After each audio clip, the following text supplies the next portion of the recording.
further ado, we're going to have jewelry tonight. Well, as he just said, he has really hard time filling the slots, right? What better intro? After. I think that was a great intro. No. I didn't mean that in any way. Okay, so as he had a hard time dragging somebody in and filling the slots, he asked me, hey, can't you do something? Oh no, the female touch I think came from Walt. And I was like, what female touch? And like inspiration. And that was pretty much at the same point in time when somebody asked, hey, how do you make those picture frames? I thought, okay, maybe my inspirational piece is not as long as an evening with you guys. So I said, let's do a little bit of a mix between the barnwood picture frames and the jewelry inspirational part. First short introduction, most of you have met me, Britta Moellenbeck. I'm, as you can hear in my accent, from the south of the States. I'm from the northwest of Germany, living in the States nearly 15 years now. Can't shed my accent, however, so I'm going to keep it. And if you had asked me 6 years ago, I would have told you I am the least creative person on the globe. I'm very analytical, data-driven, fact-driven. Creativity, forget it. Not my thing, no clue what that is. I can't paint, I can't draw, I'm not good at that. Not me. But I had set myself a rule years ago, after constantly moving, like every 2 to 3 years. I had set a rule, okay, 1 year in one city, you start something else, then work. Because it's always new job. You get into work and you work 70, 80 hours a week and you forget about everything else. And after a year, I decided, okay, every time after a year, start something new. And at that point, I was living in Pittsburgh, saw an advertisement for the Three Rivers Arts Festival that said, and demonstration in wood turning. I have to admit, I should have looked up what wood turning means because I didn't know the word. I did not look it up. I just knew I was going to the arts festival anyway because it's the biggest one Pittsburgh has. I made a point to myself, oh, make sure you go buy whatever that is. Yeah, guess what? You guys know what wood turning is, right? I know now too, because there were 3 very nice gentlemen from the Turners Anonymous from Pittsburgh making a turning demonstration. Yeah, I looked at the demonstration. I think 2 weeks later, I took a class with Linda van Geuchten, and I was hooked. So I'm hooked on turning. No, this is not about turning, but if you think about turning, you get some slow idea where my love for grain and stuff comes from. And thinking about inspiration, because I had to dig deep too when he said, oh, what does your inspiration come from? Like, I don't know. I don't know is obviously not a good answer. So I said, oh, why do I do this? Why do I do what I do? Well, do not waste was one of those guidelines growing up with. Loving Mother Nature, sitting as a child between a little creek running along and listen to that and looking at the flowers was one piece of that. And trying to do new stuff. Do new stuff, not do the same over and over and over again. I'm not really good at repetition. So if you would send me into a factory, I think at a how is this thing called, this verb, same movement every day, I would die very quickly. I need, try something else. What else can I do? How much can I stretch? Can I do this? Always this searching a little bit further. So that's where it came from. And I think that's too how my picture frame started. Because I wanted to do a picture frame. I do not have a router. My table saw is underpowered and gives up on me pretty much every time I try to move a piece of wood through. I had no clue how to get this 45-degree angle into it. Well, who needs a router when you have a piece of wood, right? So, take a piece of wood, barn wood, lengthy, and how much wood do you want? You pick a certain size. It's pretty easy. And you think, well, what? I can do this out of one piece. I don't need a router. I don't need my table saw. I can do this with the tools I have. And as Hans dragged me in here today, I'm going to make him work. Right? How do you do one of those little picture frames? As I said, pick a piece of wood. Here was my piece of wood. Just envision it longer. I had these 2 little pictures that I wanted framed. Be aware, those are not standard size, nor are they equally sized. So this is a very easy opportunity to make a picture frame for the odd sizes, right?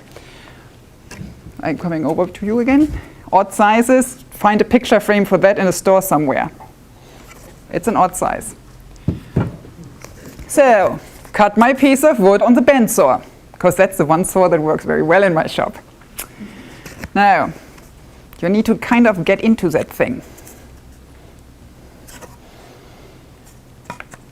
Cut it in the middle on the bend saw. Works very well. Now, you have a back, you have a front. To make sure that the picture stays in the frame, obviously the cutout in your front needs to be a tiny little bit smaller than the cutout in your back. And let's see if you can get that on the screen here. Yep. You can see I already draw some squares in the back here. Right? Envision it something like that. So I pretty much found the positions where I wanted those little pictures on and just draw a line around them. Took them off. Now I just said we need the inside lines here, this is the front at the end. We need them a little bit tighter so the picture stays in the frame, it doesn't just fall out through the wrong. So I draw another line inside. The top here is already finished. The bottom, you can see one line is missing, or two lines are missing really. Can you go down to there? I'm going to come back. So we need still to draw two little lines there to get hands starting with work. And this plastic thingy, and I think there was no consensus what you call it, but every child that goes to school in Germany has something like that. You can see the line that's drawn, that's the outside line. And I know I need to stay slightly inside of this line now. And the same on the top.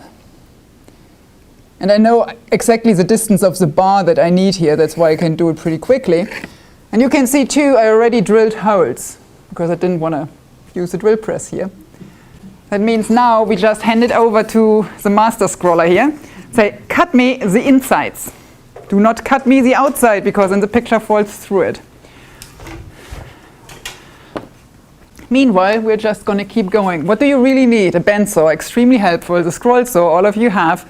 A little drill, wood, glue, a hanger, and some mechanism to hold the back plate. Pick the picture, slide the wood in two pieces, mark the area on the front, cut 2/16. I really tried it with inches here. I honestly do it in centimeters at home, but for you guys in inches. And then, when we are done with that, I will show you how the front, the back part is done. But we're just going to keep going with the presentation until Hans is to that part. Because interesting piece as well is you need to stand or hang it.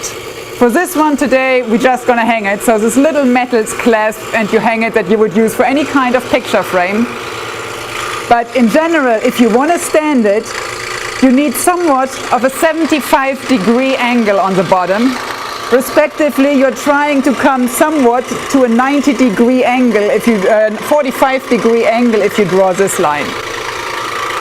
So what I usually do, I take one of the cutouts, because the front cutouts you don't need, shape a leg out of it, glue or nail it to the back and be good with it. So, while he is still cutting, we're going to start with the inspirational part. If you truly love nature, you will find beauty everywhere. Huh? Anybody know what the Greenway is? If you live north of Atlanta, maybe heard about the Greenway. It's this little recreational trail around Swanee, Alpharetta and so forth. And they were building something. I was walking there with the dogs and there was this piece of wood on the side of this wooden trail. And I just jumped off the trail, dragged it out because there was this nice, kind of nice form. Cleaned it up a little more, drilled a couple of holes. So it's all right there on our fingertips, right? Where do I find ideas? Everywhere. I mean, really start on the bottom with Mother Nature. You see something, just go for it. It's crazy, doesn't matter. You haven't done it before, doesn't matter either.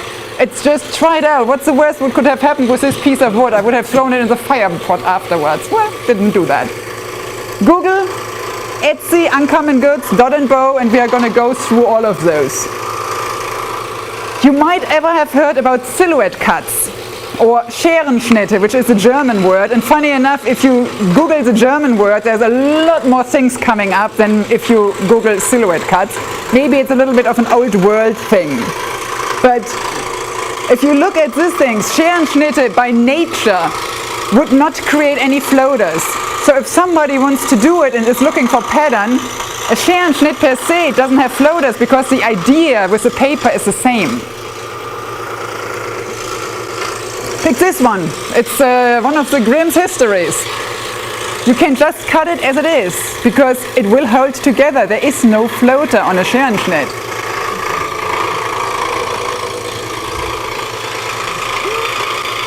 Or if you look at this is 101 cut out.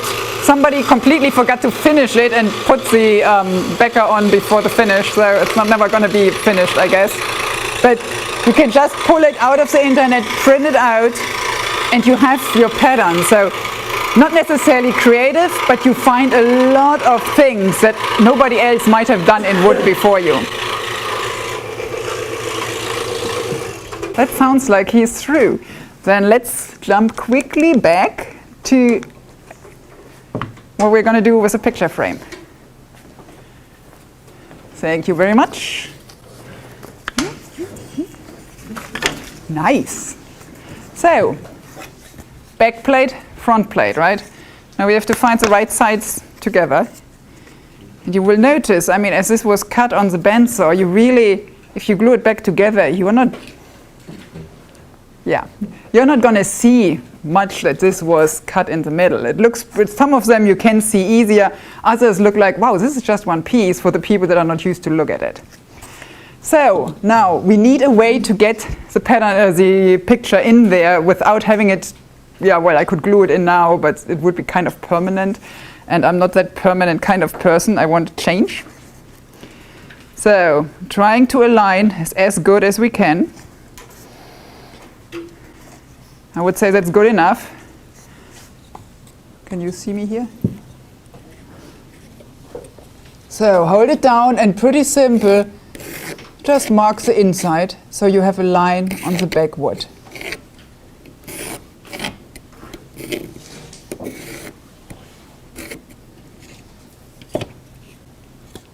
So now we said this is the smaller cut, right? This is what's holding it. So now we need to add back this little distance that we cut this smaller to get the picture in there. Means I'm just going to go around each of these rather screwy lines and add my distance to it again.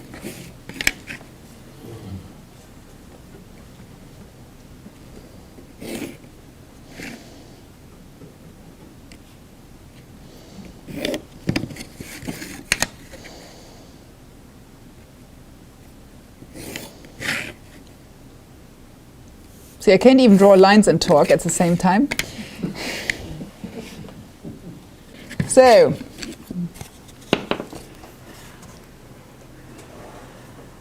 now you have, it looks awfully similar to the first one. Now we're cutting the outside, right? Because you're trying to put the whole picture into it. Means Hans is going to cut the outside. You have the same holes there. We do still need these back plates. So if you try as little damage to the plate as you can, but cutting the outside line. So I damaged the last one too much. No, I didn't look at it, but just the idea, it looks kind of I got you. good. Add the 2/16 again, cut the back. Normally, even at the beginning, in all fairness, not anymore after I make more of them, but in the beginning I used a puzzle blade to cut out the back plates, to have as little gap so it looked the more integrated really into it. I got away from it because this wood is pretty flat. Some of the barn boards are very wavy and you're fighting your angles because that stuff is moving on your scroll saw. So back to our Scherenschnitte. So what else is out there? Just Google images. I mean, Biene Maya. I think it's known in the States as well as B. Maya. It's 101, a picture from Google Images taken and done the segmentation with it. There was zero modification. Or similar, if we look at this little guy, same thing, just taken Google images, looked for penguin, and tried it out. Tattoos, oh yeah, that was a fun Googling. And I just Googled the word tattoo images. And just looking at it, yes, there's a lot of stuff that doesn't work, but there are plenty of things. If you look at them, you know what? There's a lot of similarities too between how a tattoo, respectively, how some of our fretwork and so works. And you might see, sorry, go ahead. That's what you can do with those, is if you see one that's good, you can always take it onto something like DeltaCAD and make some bridges so you eliminate those floaters. And it won't change the look very much at all, but it'll keep you from having the floaters. Yep. Oh, I mean, I just looked, that was page number 1 pretty much. Well, being the animal lover, I was, oh, this is a cute kitty cat. I looked at that thing. There's one floater as is, and that's this little tiny chin of the kitten there. That's the only floater in the whole tattoo if you would want to cut it on a scroll saw right now. That's a modification. You don't even need delta cut or anything to take a pencil and come up with something. And everybody, all of you can do that. So there's no effort in there, and you could have something that it's not coming from scroll saw artists, Sume or whatever, because nobody else might have scrolled this ever before you. Etsy.com. I mean, they sent me these emails, and every time I open those emails, I'm like, ooh, this and that, and I could do this and that. This was a fun one. They had this little clover. Pardon? No, I think it's a clover, this little green plant. This leaves. Yeah, a shamrock. A shamrock, that's what you said, okay. And I said, oh, you could do that. Didn't we talk about inlays just, or marquetry just 2 weeks ago? You can do that, or you can start toying around, but it's immediately the brain goes on overdrive.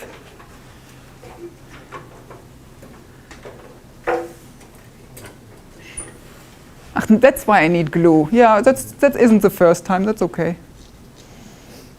That's why you have a back plate. You just glue it to the back plate and done. Or front plate, either way around. Whoops. I think I need more glue. It had a crack all the way down. It was hard to. Yeah, if it had a crack, then you're pretty much out of luck. Let me go back together. You need, did you, oh yeah, okay, good. Then let's quick jump back to the picture frame. Because we have more work for him. That's, you know what, he dragged me in here, he's not going to get out without doing this. Sorry about that. Hey, no problem at all. Better you than me. So this goes here. That goes there? Okay. He just turned it into a puzzle. We should have known that. Oh man, you should have told me before, but that, yes. The other side, remember, is natural, so it, wants to stick in the... So,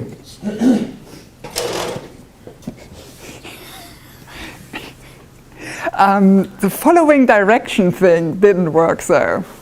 Because, do you notice something when I put this down? It's the same size. Turn it in a different direction. We set the outside line, right? Inside first, outside later. Right now we have... Yes, we did. You told me you cut inside both times? Nope. I'm sure I didn't. Well, but it's not really. But you got the idea. You get the idea. I mean, it's pretty much right now the holes are the same size, so the picture doesn't fit in. Idea would be pretty simple. Take it to the outside, glue those pieces back together. Look at the edges. Glue it back together, especially if you have like a natural edge here, or natural is relative, but one that's not sawn through but looks a little older. Make sure it looks aligned.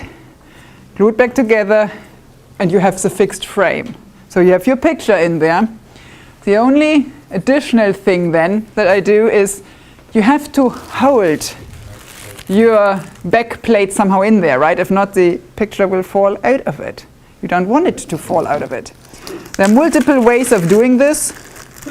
What I have done for those frames here, I have taken a little piece of wood, which was a cut off of a branch, pretty much halved it, drilled a tiny hole into it, as you can see here as well. Hole, little screw, drill a tiny pilot hole into your wood, I mean, this is thick, it's not an issue. This one is a lot thinner. And you have like a little ledge you can move in and out. It looks a little bit complicated, and yes, it is, but it kind of adds to the wood thing, right? It's not like a plastic ledge over it. So it's really totally up to you, but just something that closes that thing and can be moved because you want to be able to exchange the pictures. Okay, did you make that one different? I don't see where you cut it with a bandsaw down the middle like you did the other one. Hell Did you yeah. split it? Look carefully. Yeah. I can't see it from here. Yeah, that's the nice about it. I mean, that's the point. And if you come close enough, you can see it. But I can see it now. but it's really, you have to come close. And in all fairness, on the flat sides, if you want to hide it even more, sand it a tiny little bit. Not that it looks sanded, but just rough it up a little. It disappears more and more. That's the idea, really, that it's not obvious how you did it. Well, I looked at the one I had at home, but I didn't look that close to see that. Does it work? Okay. So, any question for the picture frames? Not showing you this one here, but I think the process is pretty straight. Good. You can move this one around from this side too if somebody needs to see it. Interesting boards. Yeah, and if you want to hang it, just nail this little standard hooks into the back. Works like a charm. As I said, one floater, one only, and no more modifications. Things like, I don't know, anybody from the Atlanta area has heard about the I'm In campaign from Atlanta County Shelters to come to No Kill. I made a couple of these pendants for some of the people working at the Fulton County Animal Shelter, as they have this logo for their campaign. So just take the logo, copy it from the internet, print it out, and you're good to go. Other ideas, while this wasn't the original one that sparked my idea, but there was this picture, a couple of vases and the flowers in there and aligned nicely. Well, a piece of wood, couple of vases, and in this case no flowers because I really didn't make it over with the water and the flowers and I didn't want to kill them on the way. And this piece of wood really has a little bit more history to it because it was part of our firewood pile sitting in the garage. I bought a planer, a hand planer, and wanted to try it on something, but obviously not on a good piece of wood, so I dragged this piece into the basement. Yeah, started planing and was like, oh, wow, this is nice wood. So it looked a lot better than I thought it would. It had a nice grain to it, worked well. Okay, I could make shavings. I really managed to get a couple of them together. And then I said, yeah, now I can't throw it out because it just looks nice. Because I kind of do not waste. It came back to me. I'm bad at throwing stuff out. So I had those little, how do you call them, spice jars. Because I bought an old spice cabinet that came with like 50 of them, which were sitting in the basement too because I can't throw stuff out. Yeah, so I said, how do we combine them? Picture, flowers, vases, yes. So simple finish, there's just a spray lacquer on there, nothing major, it's just nicely sanded. I'm pretty sure you won't find that piece of wood anywhere else. Just the nice grain is what maybe, oh, we can do something with this. Let's go to the geometric jewelry. As many of my pieces are geometrical. Just maybe because I like it, maybe because it's easier to do in PowerPoint, I have no idea, but that's part of it. And as we want to make something very simple, like where does my inspiration come from? I did say Etsy.com, no, this is Uncommon Goods, but the idea is the same. This is what came again, somewhere popped up on a screen. I said, oh, that is a nice pendant. But guess what, it's metal. I'm mainly allergic to metal, so one of the reasons why most of my jewelry has barely any metal on it, because I'm easily getting a rash from it, so I'm trying to avoid it. And I do just stuff that I like, right? I'm doing it for myself. So I thought, what can we do with this? Well, we make circles. Plenty of circles, because right, there was a couple of circles, something through the middle, and a little pearl in the middle. So, toying around. My tool of choice for toying around is PowerPoint, because that's just what I'm used to. It's the easiest for me. And I started to make some circles. How do I see this? What do I think? More lines, less lines, closer to each other, far away. Until I got something where I thought, that's what I like. Then I made this cross on there because, right, that somehow there's going something through. So somehow I need to drill something there at a middle point. Went for that. And what out came was a nice board of walnut, a tiny piece of walnut, a sanded piece of walnut, blue painter's tape, drill through the middle, drill the holes.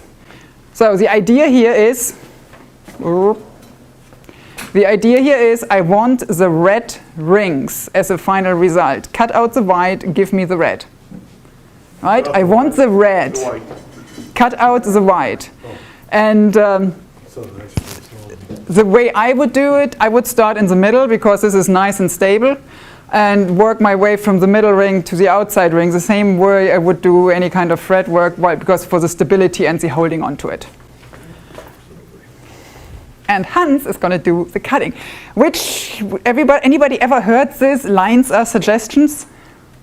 Yeah, if you do geometric stuff, lines are still suggestions, but if you sway on one side, you better have the same geometrical sway on the opposite side, right? Because because it kind of needs to symmetric, the thingy. So they are suggestions, but deviations need to be doubled on both sides, whatever way you do it.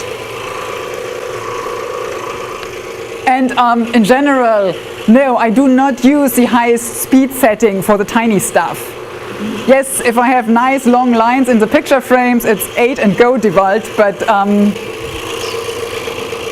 we're cutting like little... Just set it down. Set it down? Is that easier? More stable? Yeah, good idea. If we cut little Christmas trees out of a tiny piece of wood, speed 8 is not your friend. It's more like 3 or 4. This stuff is so thin, you don't need speed, you don't need anything. The slower the better, because if not, it's just going to break. You ever stack cut something like that? That no, because the surfaces are not flat. It's never as nice and flat, and you know, I don't want two of the same. It's kind of, it needs to be different, you know? But you give the others away. You keep some. Somehow I give most of my jewelry away, yeah. Was that wood green when you cut it? No, it was right. No, the little piece? The little piece was right. Yeah, just some branches sitting in the basement or in the garage in the old house. So, and this is obviously a straightforward process, you know? You see something like this, and then, oh, I can make that. And I got my rings, so I have, by logic, I have a piece of wood, very similar to what you see here.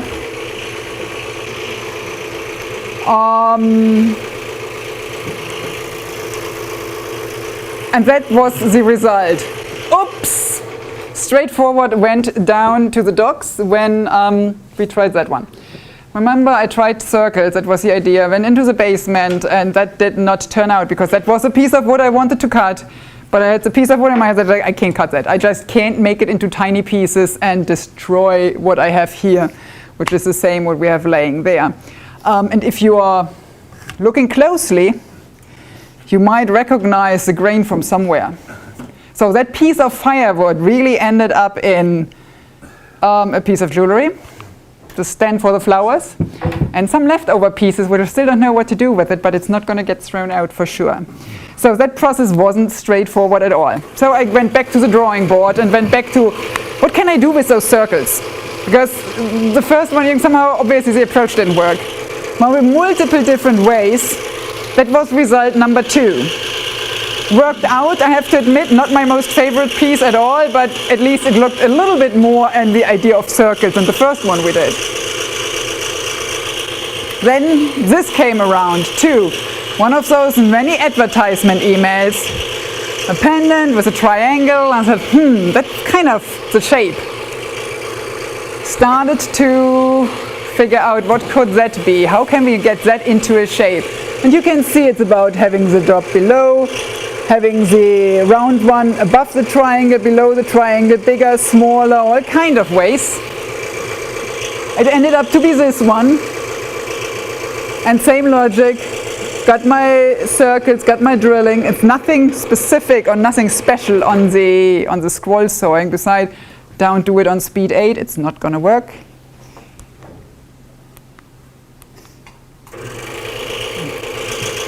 My finish of choice for pretty much all of my jewelry is walnut oil.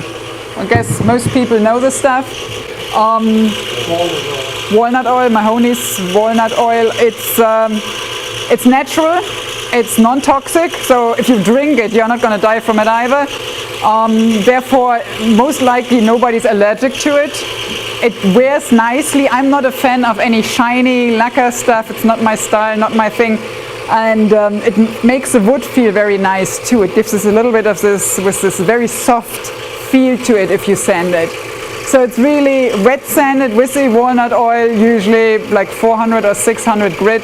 A little bit, just very careful because the pieces are pretty fragile. And that would be the piece that's on the screen there. So it's two, you really need a tiny piece. You could say, I stole the idea, I live with that, I have no issue. But in all fairness, I think I got my inspiration, but nobody would say, oh, you just copycatted something that you saw. And I can still live with it, I have to admit it, but there was something where I said, oh, like the shapes together, how do I get that into a wood? So, same thing, other things to just toy around with. You can see those shapes, and this one down here, let me put those out of the way, is that piece. Just a piece of black walnut. And it's really a try and error. First they were aligned on top of each other, then the frames were interlocking. It's really what's visual appealing to you. But it's just testing it out, making it in different sizes first on the paper and potentially even in real life afterwards. Something with the circles. I think those circles are somewhere too, yes.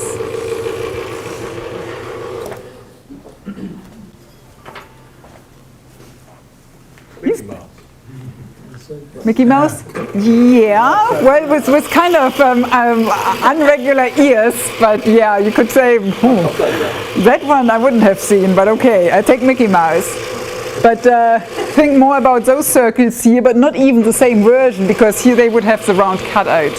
So it's really, if it looks appealing to you on your piece of paper, and this is PowerPoint. Use a piece of paper and a pencil, it's the same thing. PowerPoint is just easier, you can make it bigger and smaller far quicker than if I redraw it. But PowerPoint. No, I know PowerPoint, I just don't know, I've never used it for that. Yeah, I think I'm pretty proficient in the tool for presentations and stuff. That's why this is kind of easy for me to use.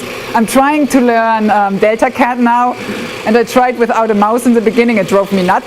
I figured out the mouse really helps, but it still drives me nuts. So yeah, I'm trying to shift myself to a CAD tool, but right now PowerPoint.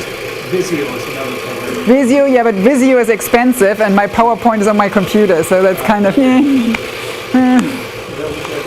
DeltaCAD I think was $35. That I could afford, so that worked out. Same here. Tried to create a cube. You said there are plenty of different cube sizes, and it might turn out like those little ones, where I really have to focus on them to see them three-dimensional. If not, I just see this parallelogram, whatever the English word is for that thing. Parallelogram. The same word, the parallelogram. The intent really was a three-dimensional cube, but yeah, it came out somewhat flat.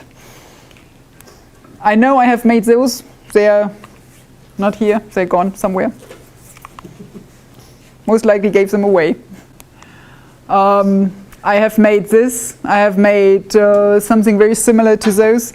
But again, I'm lacking a lot of pictures. I learned my lesson for this presentation. Take pictures of what you do before you give it away or sell it. Because I know I did them, I know how they look, but I think I'm the only one. And that's okay, I can live with that. And then there's really the simplest ones, the ones where you cannot make any errors, really no mistakes. It's totally risk-free. are the ones where it just goes for see what's in the wood. This was just red cedar. I was putting a nativity scene together for my parents. I was cutting out, and obviously some of those pieces didn't really work because they had holes in there. But this is what it's attempting, or what's drawing the eye to it, is the fact that it's not perfect. The fact it's different, the natural edge. Eric, we had this discussion earlier. Natural edge, a grain, something that makes it look different. Because this way, it's just not there. Nobody else has it. Nobody else has seen something like that before. It's really trying to take the natural pieces and enhance the natural beauty versus making it something that's standard, that's normal. You can too toy around with things like this one. This is turned, not scrolled. And I mean, in all fairness, this is mainly sanded. Black walnut, put some nice grooves in it, filled it with stone powder and CA glue, turned it and sanded it and cut it off the blank. It's for sure nowhere else to be found. Or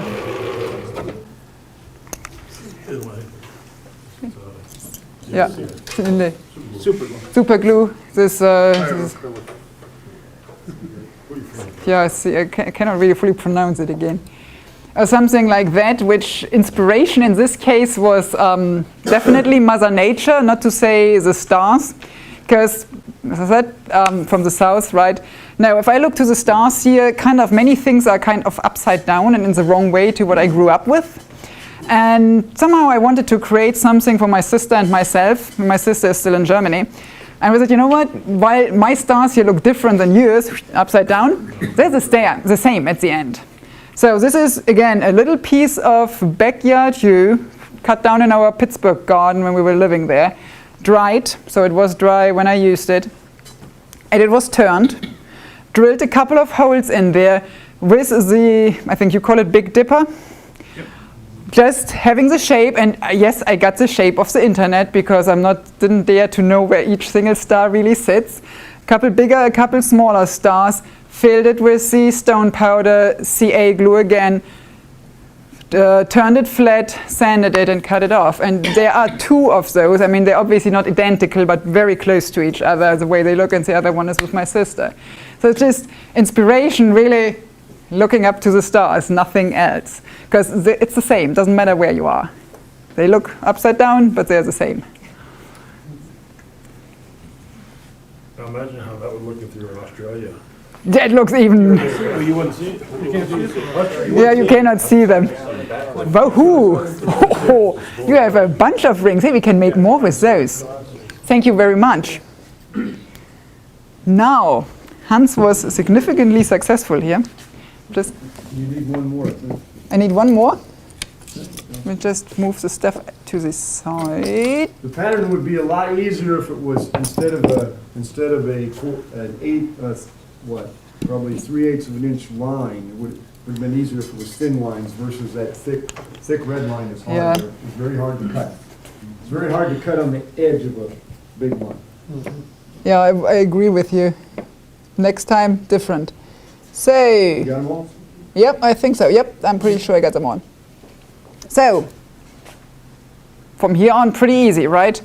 In a perfect world, we can just pull the pattern off.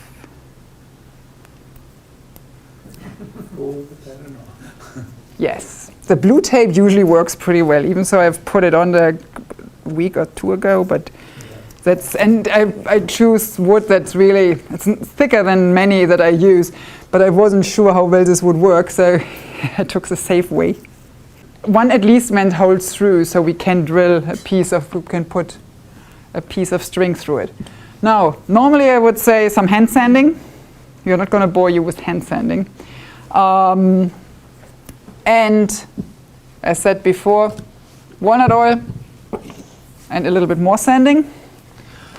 But we are going to shorten that process right now to say, okay. Would you take the edges off and then round them? Instead of being flat, would you? I would definitely sand them round, not really shaping them, but I wouldn't leave a sharp edge on that part because, I mean, again, you wear it on your skin. So it needs to be comfortable. It needs to be something that's nice to your senses. So it's tactile, I don't know. Yes, it's something you want to touch, because if you have it hanging on your skin and it kind of pokes you or scratches, nee. It needs to be a soft feel to it. So, and I think that should be visible at least on the camera. I'm going to try to do this right here. You really just find me the holes. It would be a leather cord in this case, so it's obviously not the final cord necessarily. String it through.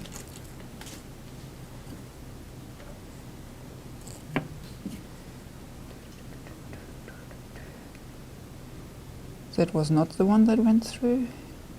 This one is.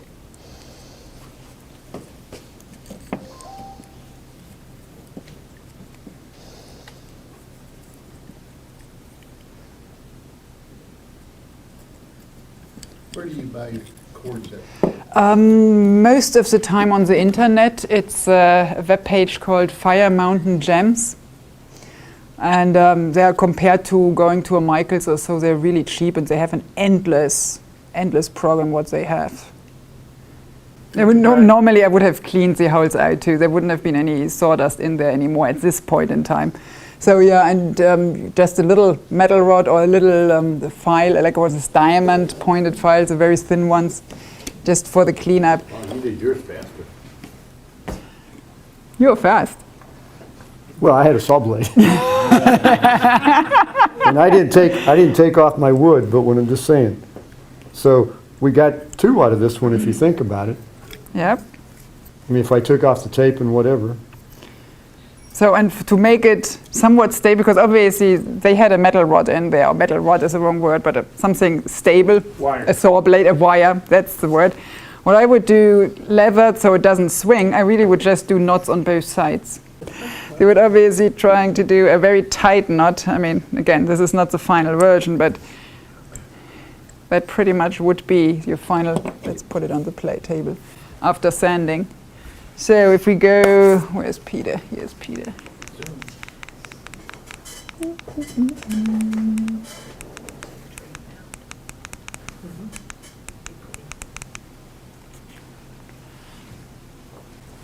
Is it the same? No. Is this definitely inspired? Hell yeah, it is. What you could do as well, take the middle point out and put a little pearl in there. Or just leave it open, or put a little silver something in there. A bead. Something different to make it like okay. But yeah, obviously sanding required at this point. Hand sanding, most likely. Okay, how much time did I have? I think that worked out. I'm pretty much done. Do you have problems with breakage?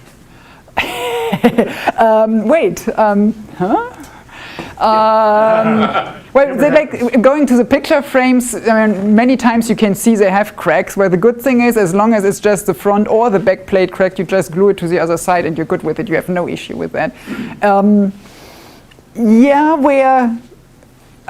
I'm usually trying to scroll that slow. Again, 3, 4 more in that area. That the breakage is limited, but yes, I do. And then either it's a redesign or a going somewhere else called fire pile. But some stuff you just, like, I mean, everybody who turns knows that there's a lot of designing in the process. You have an idea where you start, but depending what the wood gives you, you change your opinion, right? Or you are forced to change your opinion. Well, you fix it. You see how she fixed the one next to that? Yeah, well, that one too. That was a Chinese water chestnut. And it started cracking after it was done. And I was like, okay, there are pretty much 2 options. Come up with something or throw it out. Because just the crack in there looked kind of weird. And the wood itself had already a lot of holes. So those are the natural ones, the original ones. And I thought then just let's add a couple more and sew it shut. Okay, and embellish it and make it look like it was supposed to be like it. Now it wasn't really supposed to be like it, but I mean then this incidentals really. I was cutting barnwood. This were This was a board, an old fence board. I was cutting slices for something else, and just looking at it, oh, what is that? It has this little star in there. That piece got pulled out, got sanded nicely, not much, just aligned a little bit, walnut oil on, hole in there, done. It's just you find something, but yeah, stuff breaks. Yes. Yeah, but it's kind of, I mean, at the end, if it works for a year and a half, and it put me, I mean, you make it, it takes you maybe, in all fairness, it's maybe 2 hours, because it's really not much work. It's not that you're cutting for an hour, you're cutting 5 minutes and you're pretty much done, right? It's more time to come up with something and put it on the paper, cut your piece of wood together. That would takes more time than the final piece cutting. It's like, if you wear it for a year and then it breaks, well, God, great, fantastic. I got more out of it than I ever wanted. And I created it. I mean, the satisfaction that all of us have when they do something that, oh, I never done this before. Nobody else has done this before. I like it. Or people say, oh, that looks nice. Yeah, there's a risk of breakage, clear. But before I wear a piece of plastic that can break equally, I'm going for the piece of wood. Any other questions? Anybody inspired to pick up the next piece of wood that I see? Oh, one question I have to ask this. Can you zoom in onto this one? And just after hearing about where I get my ideas from, it's not very well visible. Is that a bird? Yeah, what do you see? It's really A mountain range, or it's like a mountain range or volcanic, of lava. A peacock.